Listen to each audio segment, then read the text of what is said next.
Mister ladies channel viewers அனைவருக்கும் வணக்கம். இன்னைக்கு எந்த ஒரு நோய் எடுத்துக்கிட்டாலும் அதற்கு துணை நோயாக பிபி இருக்குது அப்படின்ற ஒரு விஷயம் இருக்குதுங்க. ஆஸ்மாவோட பிபியும் இருக்குது, சுகரோட பிபியும் இருக்குது. இப்படி ஒவ்வொரு நோய்க்கும் அது ஒரு துணை நோயாக இன்னைக்கு இருக்குது. பூமிக்கு பக்கத்துல சந்திரன் சுத்திட்டு வர்ற மாதிரி இப்ப இந்த பிபி அப்படி கூடயே சேர்ந்து வருவதற்கான காரணம் தான் என்ன? ரொம்ப சில பேருக்கு மட்டும்தான் எந்த பிரச்சனையுமே இல்லைங்க, பிபி மட்டும்தாங்க பிரச்சனை அப்படின்ற சில பேருக்கு. அப்ப இந்த ரத்த அழுத்தம் வருவதற்கான அடிப்படையான காரணம் தான் என்ன? இந்த ரத்த அழுத்தத்துல ரெண்டு விதமான ரத்த அழுத்தம் இருக்கு. மிகை ரத்த அழுத்தம், குறை ரத்த அழுத்தம் அப்படின்னு சொல்லுவாங்க. Low BP, high BP. இந்த லோ பிபி வர்றதுக்கான அடிப்படையான காரணம் என்ன, ஹை பிபி வர்றதுக்கான அடிப்படையான காரணம் என்ன? எப்பவுமே அந்த காரணத்தை சரியா நாம புரிஞ்சுக்கிட்டோம் அப்படின்னம்னா நம்ம உடம்புல இருக்கக்கூடிய நோய் ஆட்டோமேட்டிக்கா வெளியில போயிருங்க. ஆனா எனக்கு எதுவுமே தேவையில்லை, நேரடியாக அந்த மெடிசனை மட்டும் வாங்கி சாப்பிட்டா போதும், அல்லது நம்ம செஞ்சு சாப்பிடணும் அப்படிங்கும் பொழுதுதான் நம்மளுடைய இந்த உடலின் அறிவுக்கு அது போய் புகுத்தப்படாதனால அப்ப இந்த இது வந்தா நீ இந்த மாத்திரை சாப்பிடணுன்ற அளவுக்கு மைண்ட்ல போயிட்டு இப்படி ஒரு அறிவு போய் செட் ஆயிடும். அவ்வளவுதான் விஷயம். ஆனா உடலின் அறிவு நம்ம உடம்புக்குள்ள எந்த ஒரு தாக்குதல்கள் ஏற்பட்டாலும், உடம்புக்குள்ள ஒரு நோய் வந்தாலும் அதை தானே சரி பண்றதுக்கான ஒரு ஃபார்முலாவை உடம்பு தயார் பண்ணும். அதை தயார் பண்றதுக்கே விடாம நாம இது நோய் அவ்வளவுதான் தெரிஞ்சிருச்சு, இது ஊர்ல உள்ள மக்கள் எல்லாருமே இந்த நோய்க்கு இப்படி ஒரு மாத்திரை வாங்கி மருந்து வாங்கி சாப்பிட்டு இருக்காங்கன்னு சொல்லிட்டு நாம என்ன பண்ணிடணும்னா அந்த நோய்க்கு உடனடியாக மெடிக்கல் ஷாப்ல போயோ அல்லது ஹாஸ்பிட்டல் போயோ நம்ம வாங்கி சாப்பிட ஆரம்பிச்சிடும். அதுதான் இங்க நம்ம பண்ணக்கூடிய ஒரு மிகப்பெரிய தவறாக இருக்குது. அப்ப அந்த நோயினுடைய அடிப்படையான காரணம், அதனுடைய விளக்கங்கள்லாம் நம்ம சரியான புரிதலுக்குள்ள வரும் பொழுது இதுவும் நம்ம மைண்ட்ல போய் உள்ள ரெக்கார்ட் ஆகும். ஓ அப்படியா, அப்ப ஆட்டோமேட்டிக்கா சரியாயிருமேன்னு சொல்லிட்டு நம்ம மைண்டே சொல்லும், ரிலாக்ஸ் பண்ணும், வெயிட் பண்ணும், மாத்திரையை கேட்காது, தானே அது சரியாகும். ஆனா அப்படி எதுவுமே இல்லாம நேரடியாக மருந்து மாத்திரை அப்படின்ற அந்த அறிவு புகுத்தப்படுவதால் எதற்கெடுத்தாலும் உடனே மருந்து மாத்திரைக்குள்ள போக வேண்டிய சூழல் நமக்கு ஏற்பட்டிருக்கு. அந்த வகையில ரத்த அழுத்தம், குறை ரத்த அழுத்தம், மிகை ரத்த அழுத்தம் அப்படிங்கும் பொழுது ஈஸியா போடுற மாதிரி சொல்லணும்னா நமக்கு ஒரு மோட்டார் இருக்குது. அது பாத்தீங்கன்னா பம்ப் பண்ணிக்கிட்டே இருக்குது. எது? இருதயம். இருதயம் என்ற மோட்டார் நம்ம உடம்புல ஓடக்கூடிய ரத்தத்தை பம்ப் பண்ணி எல்லா லொகேஷன்ஸுக்கும், எல்லா ஆர்கனுக்கும், எல்லா லொகேஷன்ஸும், அதாவது உச்சந்தல இருந்து உள்ளங்கால் வரைக்கும் லொகேஷன்ஸுக்கு பம்ப் பண்ணி அனுப்புற வேலையை பண்றது. அவ்வளவுதான். நீங்க ஒரு மோட்டார் நம்ம வெளியில யூஸ் பண்ணக்கூடிய சில மோட்டார்ஸே நீங்க பாத்தீங்கன்னா எக்ஸாம்பிளுக்கு நீங்க வச்சுக்கலாம். உதாரணத்துக்கு நம்ம ஒரு பம்ப் செட் மோட்டார் அப்படி கூட வச்சுக்கலாம். ஆமா, இந்த பம்ப் செட் மோட்டார் வழியே இப்ப இந்த தண்ணி பம்ப் ஆகிற மாதிரி நம்ம இதுல ரத்தம் பம்ப் ஆகுது. அவ்வளவுதான், ஒரு எக்ஸாம்பிளுக்காக சொல்றேன். இப்ப தண்ணியோட அளவு குறைஞ்சிருக்கப்படும் பொழுது தண்ணி அளவு ரொம்ப கம்மியா இருக்குது, ஓகேனா? ஆமா, அப்ப பாத்தீங்கன்னா அந்த மோட்டாரோட செயல்பாடு எப்படி இருக்கும்? தண்ணியோட அளவு அதிகமா இருக்கு, ஆனா அடர்த்தியா இருக்கு. தண்ணி பாத்தீங்கன்னா அடர்த்தியா இருக்குது, அடர்த்தி அதிகமா இருக்கு. அப்ப அந்த மோட்டாரோட பொசிஷன் எப்படி இருக்கும், அதோட லெவல் எப்படி இருக்கும்னு சொல்லி கொஞ்சம் கற்பனையில யோசிச்சு பாருங்க. சேம் நம்மளுடைய ஹார்ட்டுக்கு அதே சூழலை தான் நம்ம ஏற்படுத்துறோம். ஃபர்ஸ்ட் ரத்தம் கம்மியா இருக்குதுங்க. ரத்தம் கம்மியா இருந்து அங்க ஹார்ட் பம்பிங் பண்ணணும்னா சிரமப்படும் இல்லையா? அதான் லோ பிபி. அப்ப அது பாத்தீங்கன்னா எல்லா இடத்துக்கும் ரத்தத்தை சப்ளை பண்ண முடியல அவரால். ஆமா, அப்ப ரத்தத்தை அந்த இடத்துல அதிகப்படுத்திட்டோம் அப்படின்னம்னா அந்த பிளட் கவுண்ட் நமக்கு அதிகமாயிருச்சு அப்படின்னு சொல்லி சொன்னோம்னா அப்ப ஈஸியா இருக்கும் இந்த ஹார்ட் பம்பிங் பண்றது, சர்க்குலேஷன் ஈஸியா இருக்கும்.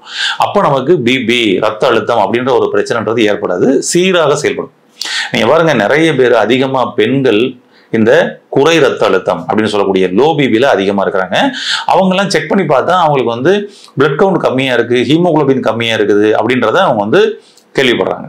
அவங்களுடைய கண்ணு வெள்ளை பூத்து இருக்குது, நெகம் வெள்ளை பூத்து இருக்குது, உதடு வெள்ளை பூத்து இருக்குது, ஃபேஸ் வெள்ளை பூத்து இருக்குது. ஒயிட் சார்ஜ் அதிகமாக ஆகிறவங்க எல்லாம் அந்த மாதிரி லோ பிபிக்குள்ள போறாங்க.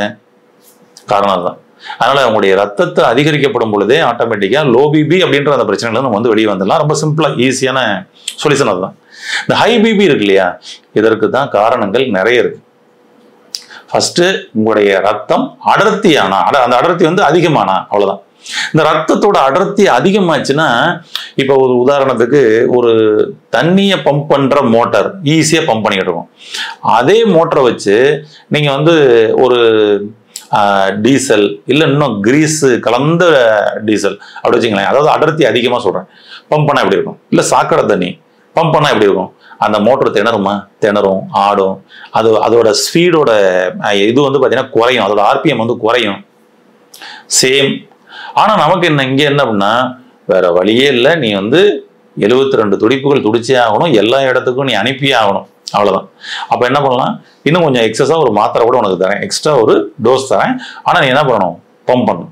அது ரத்தம் அடர்த்தியா இருக்குது, கூட இருக்குது, குறையா இருக்குது, கம்மியா இருக்குது, அடர்த்தி அதிகமா இருக்குது, அதை பத்திலாம் கவலையே இல்லை. நீ ஆனா 72 துடி பிடிக்கணும், எல்லா இடத்துக்கும் ரத்தத்தை அனுப்பணும். அதுக்கு நம்ம ஒரு மாத்திரை சாப்பிட்டுருக்கோம். இப்போ உங்களுக்கு புரிஞ்சிருக்கும்னு நினைக்கிறேன்.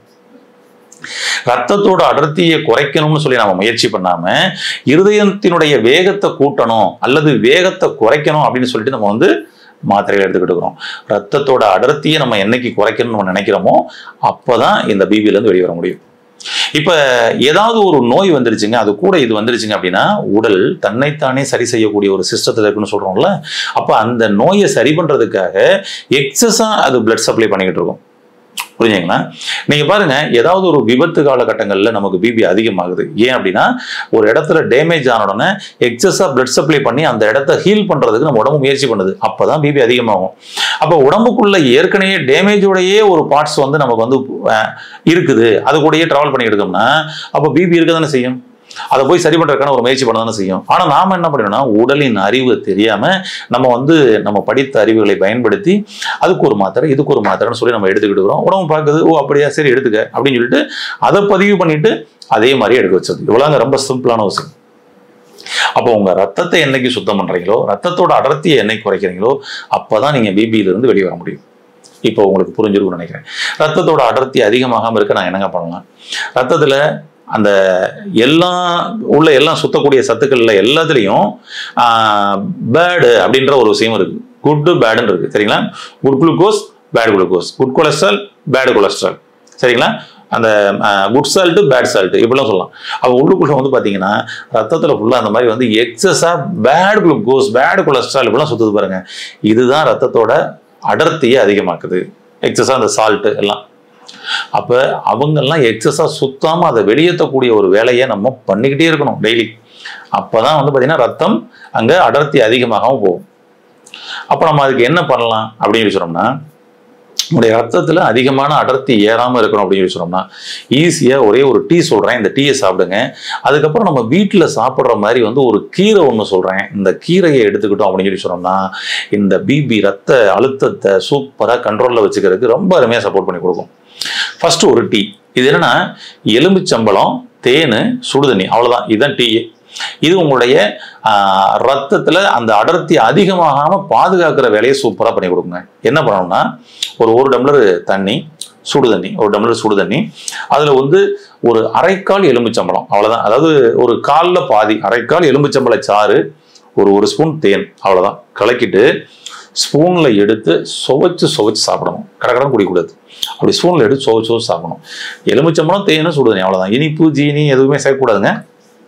டிகாசன், டீ தூள் போடக்கூடாது. இதை மட்டும் நீங்க ஒரு நாளைக்கு காலை மாலைன்னு 2 வேளை எடுத்துக்கிட்டே வந்தீங்கன்னா, ரொம்ப உங்களுக்கு ரத்தம் கெட்டு போயிருக்குது அப்படின்னு சொல்லி சொன்னோம்னா இப்படி 2 வேளை எடுத்துக்கோங்க. அட்லீஸ்ட் கொஞ்சம் மீடியமா தான் இருக்குன்னா 1 வேளை கூட எடுத்துக்க போதும்.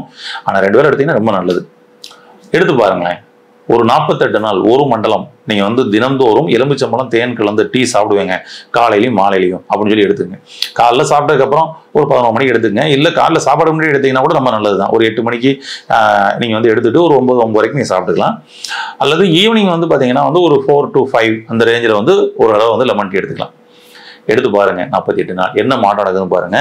உங்களுடைய ரத்தம் வந்து பாத்தீங்கன்னா வந்து சர்க்குலேஷன் உடல் முழுவதும் போறதை உங்களால ஃபீல் பண்ண முடியும்.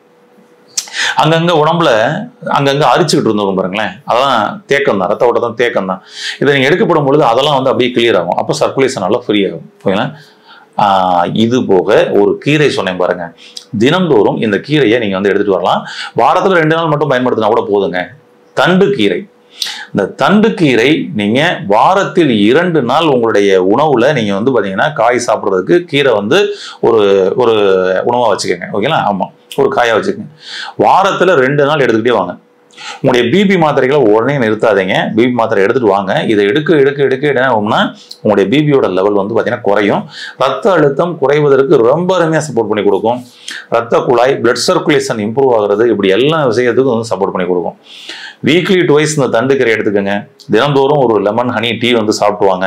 நீங்க ரத்த அழுத்தத்திற்காக எடுக்கக்கூடிய மாத்திரைகளை படிப்படியாக உங்களால குறைச்சு அது இல்லாம கூட உங்களால வந்து ஆரோக்கியமா வாழ முடியும். இருந்தாலும் மூல காரணம் அப்படின்னு சொல்லி பார்க்கப்படும் பொழுது மெயினா ஒரு டிசீஸ் இருக்கும் பாருங்களேன், அது மேலேயே நீங்க கவனம் செலுத்தி ஆகணும். அப்பதான் நீங்க பிபில வந்து டோட்டலா வெளியே வர முடியும். மெயினா வந்து உதாரணத்துக்கு ஒரு சுகர் இருக்கு, அது வந்து கண்ட்ரோலுக்கே வரல, அப்ப பிபி எப்படி கண்ட்ரோல் வரும்? அப்ப சுகரையும் கண்ட்ரோல் கொண்டு வரணும், அப்பதான் பிபியை இந்த விஷயத்துல கண்ட்ரோல் கொண்டு வரலாம்.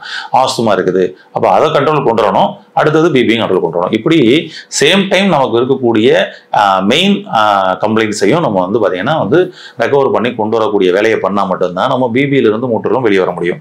இப்போ உங்களுக்கு டீட்டெயிலாக புரிஞ்சிருக்கும்னு நினைக்கிறேன். அதனால நம்ம வந்து நம்மளுடைய லைஃப் ஸ்டைல்ல, நம்மளுடைய உணவு முறைகள்ல மாற்றங்களை கொண்டு வந்தால் மட்டுமே நம் உடலின் ஆரோக்கியத்தை பேணி பாதுகாக்க முடியும்.